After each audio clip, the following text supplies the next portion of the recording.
Ok, donc aujourd'hui on va tester la pâte à tartiner de la marque Nut 3. Donc c'est un peu façon Nutella puisque bah, c'est simplement noisette chocolat. Donc à tester. Ok, donc visuellement ça donne envie. Attention.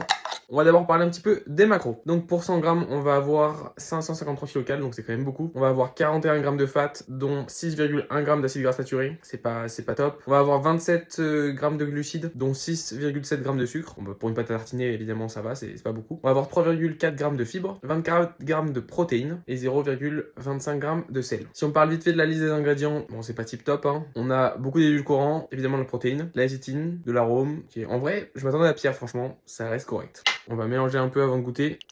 Honnêtement, ça sent très bon. Visuellement, elle est vraiment pas mal. Mais par contre, je vais en prendre un peu moins quand même pour goûter. Ok, franchement, elle est vraiment bonne, hein.